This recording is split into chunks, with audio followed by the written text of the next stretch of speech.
দেশের ওষুধের বাজারে বড় ধরনের পরিবর্তনের আভাস পাওয়া যাচ্ছে।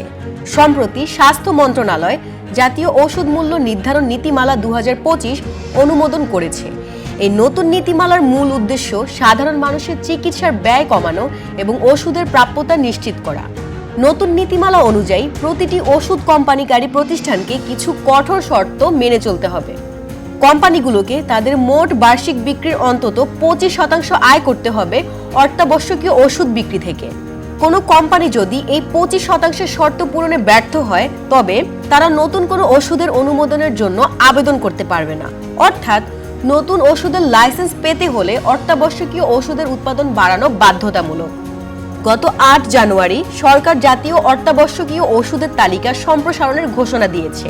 তালিকায় নতুন করে যুক্ত হয়েছে 135টি ওষুধ। বর্তমানে অত্যাবশ্যকীয় ওষুধের মোট সংখ্যা দাঁড়িয়েছে 295টিতে। সরকার জানিয়েছে খুব দ্রুতই এই তালিকায় থাকা সব ওষুধের দাম সরকারিভাবে পুনর্নির্ধারণ করা হবে। স্বাস্থ্য মন্ত্রণালয়ের প্রধান উপদেষ্টার বিশেষ সহকারী মোহাম্মদ সাইদুর রহমান জানান, অত্যাবশ্যকীয় ওষুধের তালিকা থাকা ওষুধগুলো দিয়েই দেশের প্রায় 80% সাধারণ রোগের চিকিৎসা সম্ভব।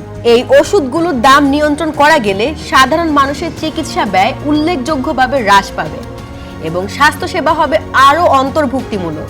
কিন্তু এই সিদ্ধান্তে কেন ক্ষুব্ধ ওষুধ শিল্প মালিকরা? সরকারের এই সিদ্ধান্তের কড়া প্রতিবাদ জানিয়েছে বাংলাদেশ ওষুধ শিল্প সমিতি বিএপিআই মহাসচিব ডাক্তার মোহাম্মদ জাকির হোসেনের মতে, বর্তমানে কোনো কোম্পানি 25% অত্যাবশ্যকীয় ওষুধ উৎপাদন করে না। বর্তমান নির্ধারিত মূল্যে এই ওষুধগুলো উৎপাদন করলে কোম্পানিগুলোকে বড় ধরনের লোকসান গুনতে হবে। ব্যবসায়ীদের দাবি, তালিকা সম্প্রসারণ বা মূল্য নির্ধারণের কাঠামো তৈরির সময় তাদের সাথে কোনো আলোচনা করা হয়নি। দাম সংশোধন না করে এই শর্ত চাপিয়ে দিলে অনেক কোম্পানি বন্ধ হয়ে যাওয়ার ঝুঁকিতে পড়বে। এদিকে সরকারের জনবান্ধব অবস্থান, অন্যদিকে ব্যবসায়ীদের অস্তিত্ব সংকটের শঙ্কা। ওষুধের বাজারের এই দ্বন্দ্ব শেষ পর্যন্ত সাধারণ মানুষের জন্য সুফল বয়ে আনবে কিনা সেটাই এখন দেখার বিষয়। আপনার কি মনে হয়, সরকারের এই কঠোর অবস্থান কি ওষুধের দাম সাধারণ মানুষের নাগালে আনবে? আপনার মতামত কমেন্টে জানান।